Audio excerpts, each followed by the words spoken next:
नवदुर्गांची नवरात्रीत नाशिक मनपा आनंदवली शाळेचा एक अभिनव उपक्रम।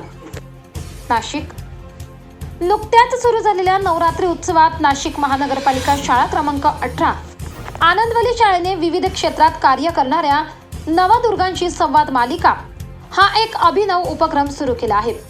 शाळेतील उपक्रमशील शिक्षिका श्रीमती कुंदा बच्चाव यांनी आनंदवली शिक्षण कट्टा म्हणून एक शैक्षणिक सदर सुरू केले असून त्यात नियमितपणे समाजातील विविध क्षेत्रात उत्तुंग व प्रभावी कार्य केलेल्या व्यक्तींशी आपल्या विद्यार्थ्यांचा मार्गदर्शनपर संवाद त्या या शिक्षण कट्ट्यावर घडवून आणत असतात।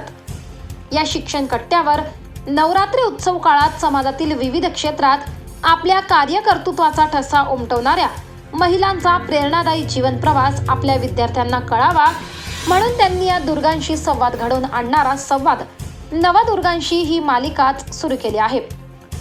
या अंतर्गत नवरात्रीतील दुसऱ्या माळेत नाशिक पश्चिमच्या आमदार सौ सीमाताई हिरे यांच्याशी आनंदवली शाळेतील विद्यार्थ्यांनी संवाद साधला। या कार्यक्रमाचे वैशिष्ट्य म्हणजे कार्यक्रमाचे पूर्ण सूत्रसंचालन शाळेतील इयत्ता 8वीची विद्यार्थिनी नीता नजान हिने केले असून तिने अतिशय सुंदर प्रश्न ताईंना विचारले। तसेच इतर विद्यार्थ्यांनी देखील सीमाताईंना प्रश्न विचारले व ताईंनी अगदी हसत खेळत गप्पा गोष्टी स्वरूपात विद्यार्थ्यांना त्या प्रश्नांची उत्तरे दिली व त्या माध्यमातून विद्यार्थ्यांना राजकीय क्षेत्रातील स्त्रियांचे स्थान, स्त्रियांना मिळणारी संधी व त्यांचा शिक्षणाशी असलेला संबंध या संदर्भात मार्गदर्शनही केले। अतिशय खेळीमेळीच्या वातावरणात झालेला हा संवाद विद्यार्थ्यांना त्यांच्या भविष्यातील होऊ घातलेल्या अनेक प्रश्नांना उत्तर देऊन गेला। याच वेळी शाळेच्या मंत्रिमंडळाचे शपथविधी व पददान सोहळा देखील सीमाताईंच्या हस्ते झाला। आमदार सीमाताई यांनी शाळेच्या या अभिनव कार्यक्रमाचे कौतुक करत शाळेतील सर्व शिक्षक वर्ग व विद्यार्थ्यांना पुढील वाटचालीसाठी शुभेच्छा दिल्या। या उपक्रमाच्या यशस्वीतेसाठी आनंदवली शाळेचे केंद्रप्रमुख बाळासाहेब आहिरे, मुख्याध्यापक साबिया सय्यद व शाळेचे शिक्षक वृंद यांनी मिळून सहकार्य केले। नवरात्रीच्या 9 दिवस वेगवेगळ्या क्षेत्रात आपल्या कार्याचा ठसा उमटविणाऱ्या दुर्गांशी विद्यार्थी संवाद साधणार आहेत, असेही शिक्षिका कुंदा बच्चाव यांनी सांगितले। विद्यार्थ्यांना जीवन शिक्षण देणाऱ्या या उपक्रमाचे समाजातून कौतुक होत आहे। पुरस्कार त्यांना मिळालेले आहेत आणि एक उत्कृष्ट शिक्षिका त्या आहेत। सतत उपक्रम आपल्या संस्थेत काही ना काही ते घेत असतात आणि त्यामुळे मुलांना एक चालना देण्याचं काम, त्यांच्या सुप्त गुणांना वाव देण्याचं काम आपल्या सर्व शिक्षिका करत असतात आणि त्यामुळे त्यांचं मी खूप मनापासून कौतुक करते, आभार मानते आणि नवरात्रीच्या सगळ्यांना खूप मनापासून शुभेच्छा देते। धन्यवाद। धन्यवाद ताई, खूप खूप धन्यवाद। खरं तर आमचं जसं आता तुम्ही कौतुक केलं, हे आमचं पूर्ण टीमचं काम आहे ताई। कुठलाही उपक्रम जरी माझ्या डोक्यात संकल्पना आली परंतु तो राबवण्यासाठी टीमशिवाय पर्याय नाही आणि टीम नेहमी सपोर्टिव्ह असते। आमच्या मुख्याध्यापिका साबिया मॅडम, केंद्रप्रमुख आहिरे सर, सर्व आमचे जेवढा 22 स्टाफ आहे, कुठल्याही उपक्रमात अगदी उत्साह त्यांचा भरभरून असतो आणि त्यांचा उत्साह बघूनच माझा उत्साह तो अजून द्विगुणित होतो।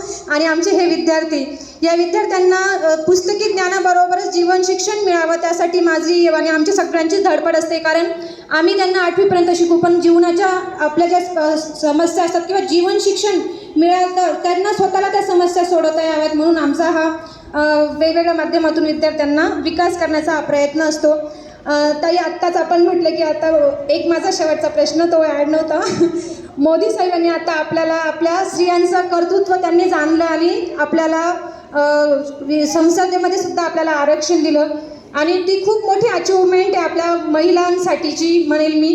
कारण एखादी महिला घरी नसली तरी 8 दिवस घरी नसली तरी घराची काय अवस्था होते, अस्ताव्यस्त, कितीही मोठ्या पदाची असली तरी संध्याकाळच्या घराला घर पण येतं ते महिलेच्या हातानेच येतं। आणि असंच आपलं राजकारणात या महिलांच्यामुळेच राजकारण आपला देश पुढे जाणार आहे हे मी एक महिला म्हणून सांगू इच्छिते की महिलांशिवाय कुठेच हे नाही आहे। पुरुषांचे आपल्याला सोबत आहेच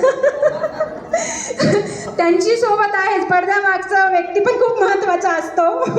कारण आम्ही महिला जरी बाहेर गेलो की घरात आज जे सरांचं तुम्हाला सहकार्य आहे सरांचं, तर ते आपण डावलू शकत नाही, परंतु महिलांचं एक कार्यकर्तृत्व आणि एक जो त्यांचा स्वभाव असतो त्यामुळे आपण पुढे जाऊ शकतो।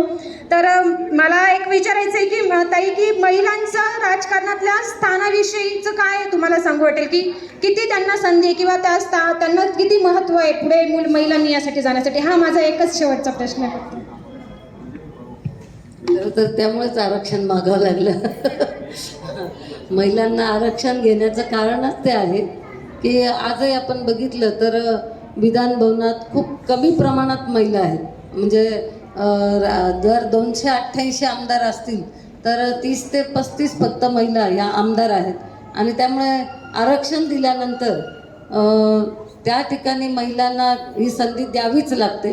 आणि ही संधी मिळाल्यानंतर मला वाटतं अनेक महिलांना सुद्धा पुढे जाण्यास वाव मिळतो. महिला ज्यावेळेला लोकप्रतिनिधी होतात त्यावेळेला त्या महिलांच्या अडचणी समजू शकतात. समजा मी नगरसेवक आहे तर मग एखादीकडे घंटागाडीने आली तर मग पाणी नसेल आलं तर त्या महिलेच्या घरी पाणी नसल्यावर काय अडचणी होतात ही महिला समजू शकते. किंवा आज आपण बघतो की जसं ताईंनी सांगितलं की ती ज्याप्रमाणे घराला घरपण देते त्याच पद्धतीने त्या प्रत्येक गोष्टीत मतदारसंघात असतील, त्यांच्या प्रभागात असतील, ते काम हे अगदी नीटनेटकं करतात.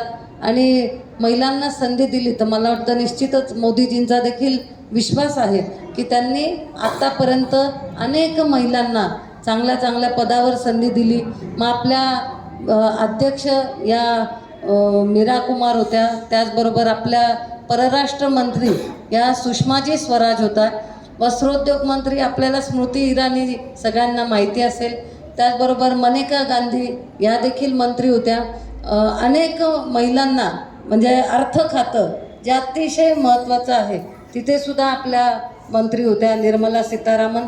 आणि त्यामुळे महिलांना जर संधी दिली तर निश्चित चांगलं काम करू शकतात ही खात्री असल्यामुळे मला वाटतं त्यांनी महिलांवर विश्वास ठेवून आज 33% आरक्षण हे पारित झालं आहे.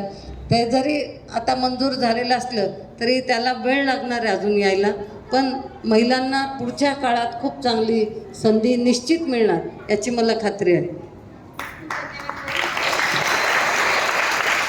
खूप छान संवाद झाला हा, आणि तुम्ही खूप खूप वेळ दिला आम्हाला.